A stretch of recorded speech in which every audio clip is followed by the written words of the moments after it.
when they had the big rebellion with Nat Turner, he was cannibalized after they killed him. They ate him. During a lot of lynchings, they would cook and barbecue people, and they would actually eat the people that they would lynch. So this was something that was a part of the white supremacist culture, consuming us literally. Because they know you are what you eat. So if a white man eats you or eat me, he believes that he becomes us. And I know it's strange because I conquered them, but I'm going to devour what I've conquered. And then there's to put us alive on spits with a fire beneath it and turn us and roast us until we dehydrated. And they pick up pieces of the bodies, and hundreds of whites will be standing and taking pictures with a body piece in their hand. They have the pictures, they show the pictures in the book. And they say, just get over that?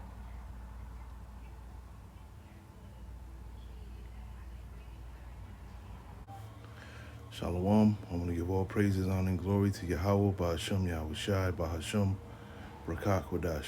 Double honors to the apostles and elders of Great Millstone, Ruel. Peace and salutations to the elect, and much respect to the brothers pushing his word in the four winds of the earth. And shalom to you few sincere sisters out there as well. Brother Ariel coming at you with another lesson. And I just want to go into this real quick. The Delectable Negro. A very tough read, okay? But I'm here at the 5th chapter, and I wanted to, go into the book more in depth, but I couldn't because I couldn't get it here on the internet for free. I ain't paying for it. I got the book already, but I'd rather you see the words that I'm reading. So I got this chapter here, or a piece of a chapter. And see, it says here, eating Nat Turner.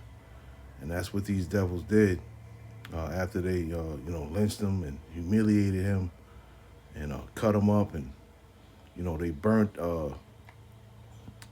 they burnt the fats of his body, pretty much boiled the fats of his body and kept them in mason jars in their houses.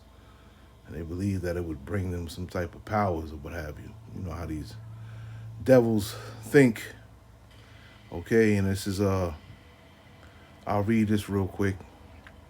Now if I expand it, it won't allow me to upload it, so I have to read it like this, and my eyes is horrible, but I'll do my best. And it says, most people do not readily associate Nat Turner, the heroic figure and slave insurrectionist, with the themes of auto cannibalism and self-consumption and white male consumptive desires or homoeroticism. These themes, however, strongly inform how Southampton, Virginia whites punished Turner and treated his corpse after his public lynching. In the 19th century, the white press throughout the country reported that Turner had sold his body for dissection and spent the money on ginger cakes. And many papers reported that Turner feasted on these sweet ginger cakes before his own execution. This was an erroneous assertion, as slaves did not own themselves and therefore had no agency to barter and trade in their own flesh. More than anything, this ginger cake story reflected the psychology of whites who needed to convince themselves that black men such as Turner somehow consented to and were complicit in their social consumption. This linking of consent to black self-consumption was a common idea that found its way into lynching rituals practices in the late 19th and early 20th centuries. And peep this here. In 1934, whites made Claude Neal, whom they lynched in Jackson County, Florida, eat his cut-off penis and testicles. James McGovern related the details of the Neal lynching in Anatomy of a Lynching, which is another book, after taking the nigger to the woods about 4 miles from Greenwood. They cut off his penis he was made to eat it. Then they cut off his testicles and made him eat them and say he liked it. Okay? And that's that's just a small idea of how wicked these Edomites are, man, towards us, right? I got another one here, and that's in the book called The Delectable Negro. You know, it's definitely a tough read, but yeah. So I did a lesson on this particular picture, I don't know, maybe 2 years ago, maybe a year and a half, I don't know. But this here is a torture device called the Pair of Anguish. And it says the Pair of Anguish, this device was created by Europeans and was used on slaves in the 1800s. The pair, as it was called, was inserted into the male slave's rectum if he refused sex with his slave master. Once inserted, the key would be turned until it was fully open and cause major damage or even death as punishment. And look at this device, man. That's just heinous, you know? And it says,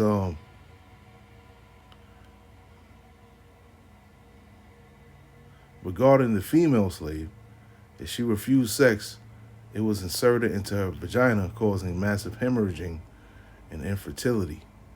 And if you were found to be a liar, it was placed into your mouth, and the keys was turned until your jawbone was broken. You know? So this is just one of the many devices that these devils have used against us, and that's going to be, like I said in the lesson, fuel for the fire when we have them in the kingdom, man. So I just want to shed some light on their darkness and their wicked deeds that they do, man. I don't know, Lord, just putting the spirit on me to just, expose these devils, man. And I want to go into more and more wickedness that they do, as we move forward. So I pray this lesson is edifying. Shalom. And this is Micah 3, and I'll read 1 through 4. And I said, here, I pray you, O heads of Jacob, and ye princes of the house of Israel, it is not for you to know judgment, or is it not for you to know judgment? Who hate the good and love the evil, who pluck off their skin from them, and their flesh from off their bones, who also eat the flesh of my people, and flay their skin from off them, and they break their bones and chop them in pieces, as for the pot, and as flesh within the cauldron. Okay, then shall they cry unto the Lord, but he will not hear them. He will even hide his face from them at that time, as they have behaved themselves ill in their doings. Okay? And that's scary, man. This is something that the Lord put us through because we turn our backs on him and serve other powers, man, other gods. Okay? But this is how these Edomites get down, man. You could even go to 2 Maccabees, the 7th chapter, where, with the torture tactics that they used on the Maccabees' mother and the 7 brothers. And, these are the type of tactics that these Edomites use, okay? So you can imagine the type of tactics that they use today, probably even more excruciating than those that they used back then, because they're masters at inflicting pain on others. They're masters at that. They have so many ways to torture people. It's ridiculous. You can imagine what some of us may have to go through when that time comes, man. And I only hope and pray that if it does happen to any of us, that the Lord put the spirit on us not to be afraid, But yeah, they would peel the skin off and and eat our flesh, man. It's sickening, but this is what we're up against. This is what we, these are the people that rule over us, man. Job 9:24, the earth is given into the hand of the wicked. Okay? And this is what they do, behind closed doors, man. They love eating human flesh, and they love blood, man. Pretty much vampires, if you will. Let's just get that Second Maccabees real quick. This is how these devils get down, man. Second Maccabees, the 7th chapter, and I'll just read. I'll read 1 through 4, okay? Because the parts I'm not gonna read is how they would scalp. They were scalping some of them, peeling the skin off of them, torturing them one in front of another, so that they would give in. And none of them gave in, and the mother was the last one, and she didn't give in either. So I pray that the Lord puts the spirit on us to have the Maccabee spirit. When the time comes, if we even have to go through any of that, or if we have to go through any of those things. It says, it came to pass also that 7 brethren with their mother were taken and compelled by the king against the Lord to taste swine's flesh. All because they didn't want to eat pork, man, and were tormented with scourges and whips. But one of them that spake first said thus, What wouldest thou ask or learn of us? Are we ready to die rather than to transgress the laws of our fathers? Then the king, being enraged, commanded pans and cauldrons to be made hot, which forthwith, being heated, he commanded to cut out of the tongue of him that spake first, and to cut off the uttermost parts of his body, the rest of his brethren and his mother looking on. And what do you think that those cauldrons are being heated up for? Okay? So they could eat them, man. These devils are sick, man. They really demons in the flesh. The Apostle Gabar was speaking on how, a lot of things we know about as far as what they did to us, but there's so many things that we don't know that they did. We know that they would use children for alligator bait. We know that they would do buck breaking. And, we know that they would cut off genitals and make the person whose genitals were cut off, made them eat them, and told them and made them say that they liked it. They would burn people alive. They would do so many wicked and evil things, man. And that's why in the kingdom, we'll have the knowledge of all things. And we'll most definitely have the knowledge of what these devils have done unto us. And that's what's going to really add fuel to the fire when we have these devils under subjection. We're going to know who did what and who did what to whom, and how they did it, and when they did it, where they did it, and why they did it. We're going to have knowledge of all things, man. This is why we're going to terrorize these devils in the kingdom, man. And it's rightful. You read things like that. You read that book, The Delectable Negro, and watch certain movies and read certain books, you get a clear understanding that they are the devil that the Bible speaks of, and that we're not preaching hate at all, okay? We're just preaching truth. That's what we're preaching. And then some people may not like it, but oh well, it doesn't matter, okay? That's what we're going to do. We're going to preach the truth regardless of how it makes anyone feel. It does not matter, Well, this is what these demons do, man. And let's get Wisdom of Solomon 2:20. They love to torture, they love to eat flesh.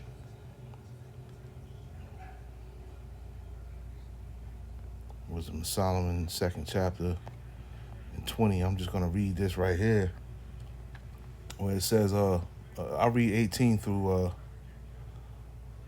20, and it says, "For if the just man be the son of the heavenly Father, he will help him and deliver him from the hand of his enemies."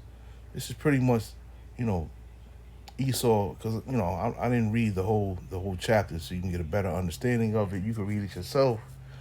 Pretty much Esau mocking a man of the Lord here, And these are the things that are going to be happening when they grab hold of us, or some of us. Okay? It says, let us see if his words be true, and let us prove what shall happen in the end of him.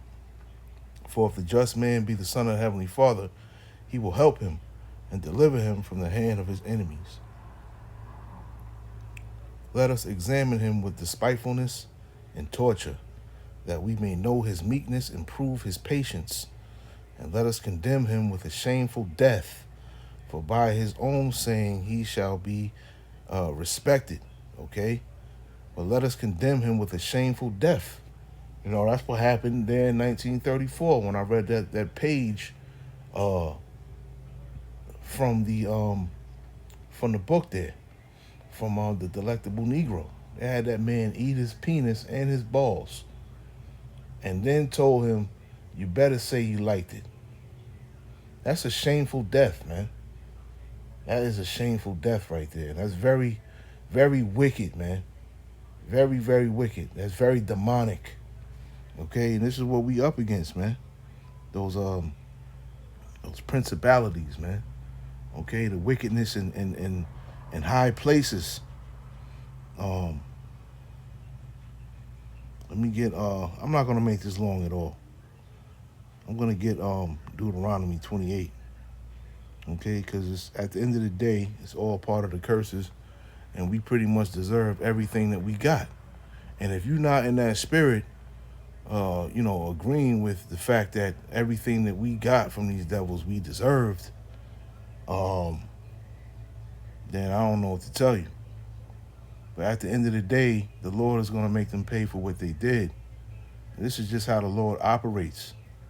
You know, he made them do it, and now he's going to persecute them for what they've done. That's just how the Lord gets down, man.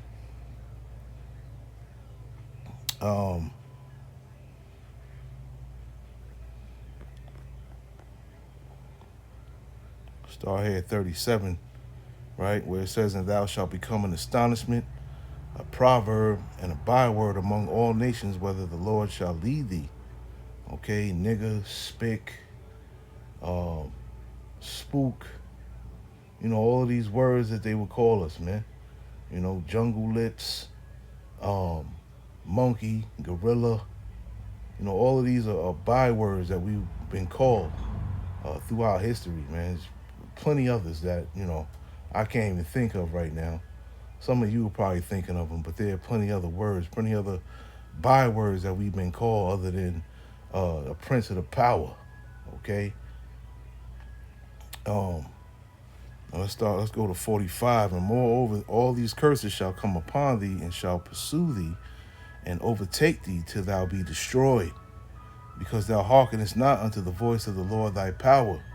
So if all these things that I read, these things that I read, the video I showed, the pair of that pair device that I showed you, all these things were punishments from the Lord because we didn't follow after the Lord.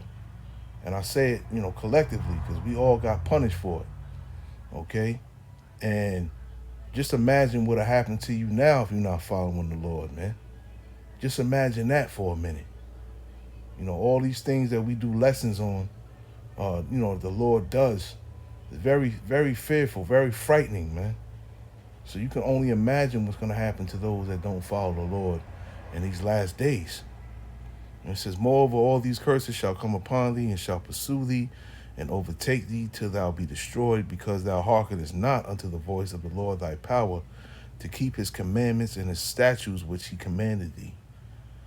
And they shall be upon thee for a sign and for a wonder upon thy seed forever. Okay, and we're seeing it now. We're seeing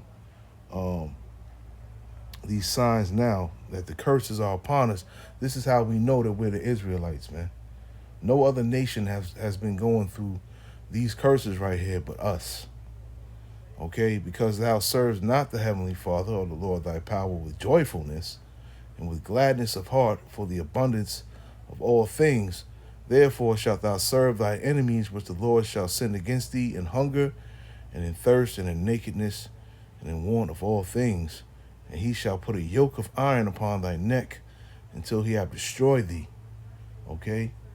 And Apostle Tahar goes into this all the time. If you just look up a yoke of iron, just Google it, and the first thing you'll see are Israelites in chains, man, in shackles, with yokes of iron upon their neck.